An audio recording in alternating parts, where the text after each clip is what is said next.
특허법인 해안의 이주철 변리사입니다. IP를 활용한 새로운 자금 조달 전략이라는 내용으로 강의를 준비했고 두 편으로 구성했습니다. 소재로는 기업의 숨통을 트는 마지막 카드 IP 자금이라고 정의했고요. 근래 들어서 기업이 자금에 대한 니즈가 많아지고 있는데 부동산 대출이라든지 다른 은행권 자금을 충분히 받은 상태에서 추가적인 자금을 더 받을 수 있는지 좀 문의가 많이 온 상황이었고, 실제 기업이 보유한 특허 또는 공공기관이 이미 출원 등록한 특허를 이전받아서 추가적인 자금을 일으켰던 사례들이 있었기 때문에 해당 내용을 공유해 드리도록 하겠습니다.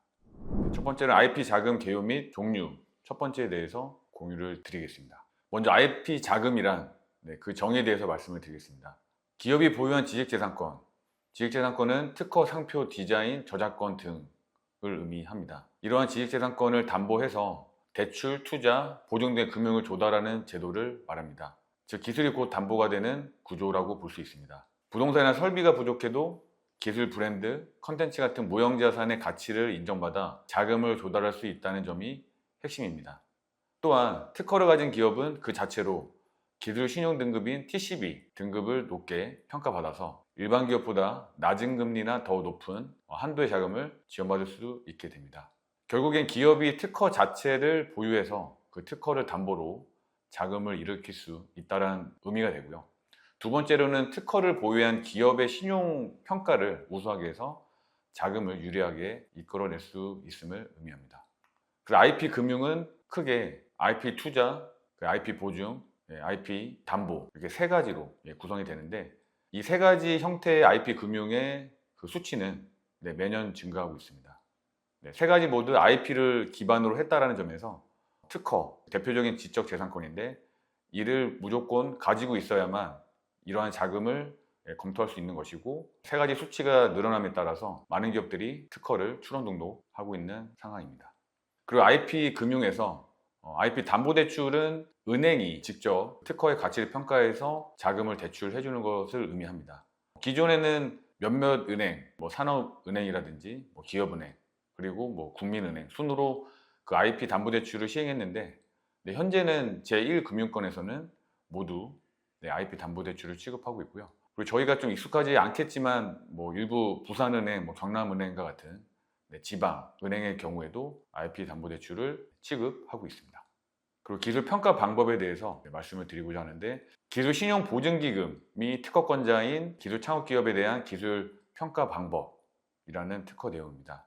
이 특허 명세서를 살펴보면 이 해당 특허의 기술 내용, 결국 그 기술 평가 방법이라는 이 명칭에 부합되는 세세한 기술 평가 방법을 저희가 이 특허 명세서에서 확인을 할 수 있게 됩니다. 그래서 요거는 플랫폼 화면이 실제로 특허 도면에 첨부가 되어 있었고요. 이 내용을 보시면 경영주, 기술성, 시장성, 그리고 경영주의 기술 역량이라든지 이런 수치를 좀 볼 수가 있었습니다. 결국 이런 지표들을 담당자가 평가를 해서 등급을 산출하게 되는데 이런 지표들을 확인하는 것만으로도 어떤 준비를 하고 어떤 제도와 특허를 확보해야 우리가 기술평가를 좋게 받을 수 있는지에 대해서 저희가 미리 예상을 할 수 있게 됩니다. 그리고 제품화 단계, 이 제품이 이제 아이디어가 막 나온 건지 아니면은 시제품 이후 어떤 양산 준비에 따라 양산 단계까지 갔는지에 따라 점수가 다르다는 것을 확인할 수가 있고요. 그 다음에 기술의 어떤 자립도 부분도 점수화가 되어 있습니다.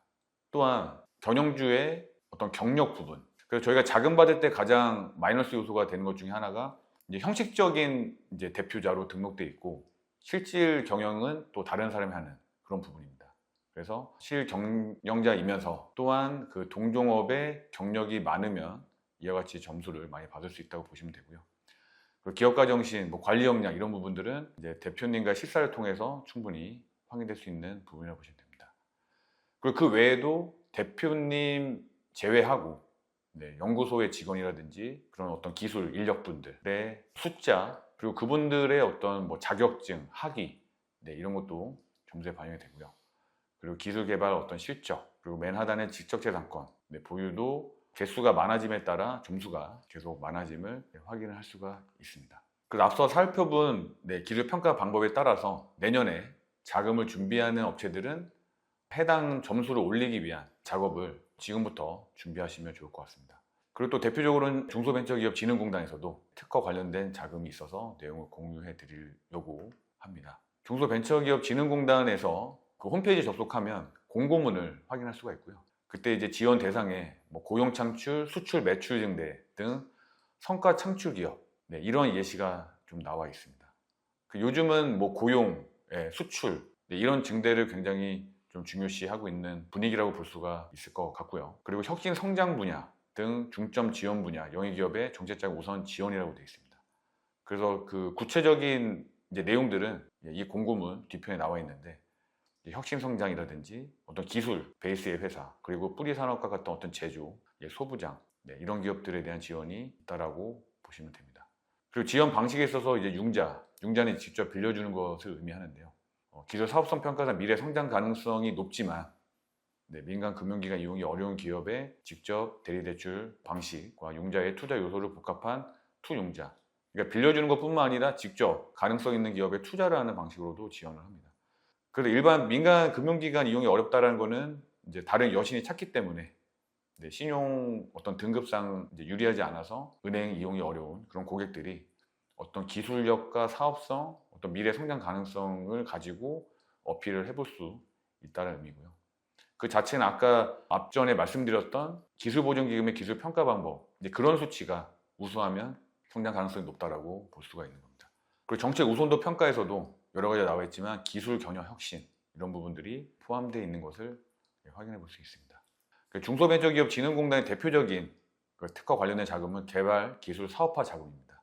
여러 가지 조건이 있지만 뭐 특허 등을 보유하고 또는 뭐 이노비즈나 벤처기업과 같은 기술 인증을 보유했을 때 보통 이제 7년 이내 기업의 지원이 많지만 이 부분은 7년이 넘어도 되기 때문에 그 특허를 가지고 이 자금을 신청한 기업들이 많이 있습니다. 또한 내수기업 수출화 기업화 자금이 있는데 이 부분은 수출을 하고 있는 경우도 포함되지만 이제 기술 수출 부분이 있어서 이 부분도 준비를 했습니다. 결국 어떤 특허를 해외에 받아놓고 그 특허를 빌려줌으로 인해서 로열티를 받는 경우에 그런 경우에도 내수기업 수출 기업화 자금을 저희가 신청해 볼 수 있습니다. 그 재창업자금 같은 경우는 이미 폐업을 해서 다시 중소기업을 설립해서 사업을 영위하는 분이 신청할 수 있는 건데, 재창업자금 우대사항 역시 특허 실용신안 이런 부분들이 기재되어 있음을 확인해 볼 수 있습니다.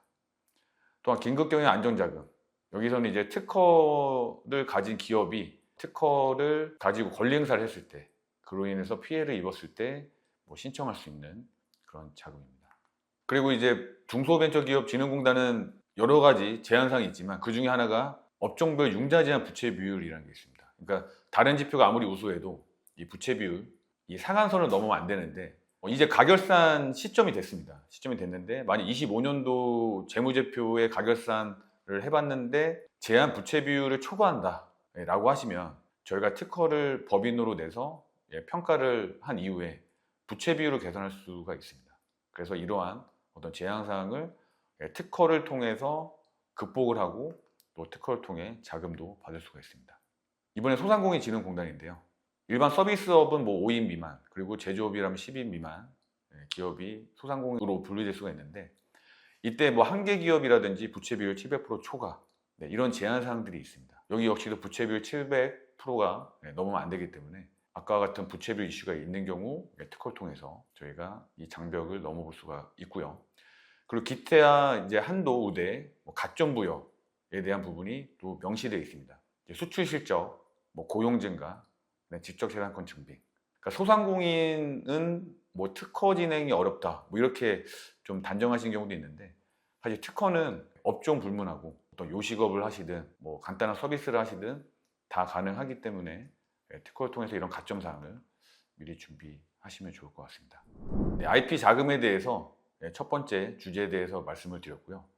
그러니까 특허 자체가 어떤 담보력에 대해서 대출을 받는 그런 구조가 존재했고, 두 번째로는 특허를 보유한 기업이 또 다른 인증서까지도 보유한다면 그로 인한 그 신용평가를 높게 평가받아서 대출을 받는 그런 구조가 있었습니다. 그래서 이번에는 중진공, 소진공에 대해 말씀드렸는데 다음 편에서는 다른 기보라든지 다른 보증기관 쪽 자금에 대해서 말씀을 드려보겠습니다. 네, 추가적인 문의사항이 있다면 중소기업 경영연구소에 문의 주시면 감사하겠습니다. 네, 이상 교육을 마치겠습니다.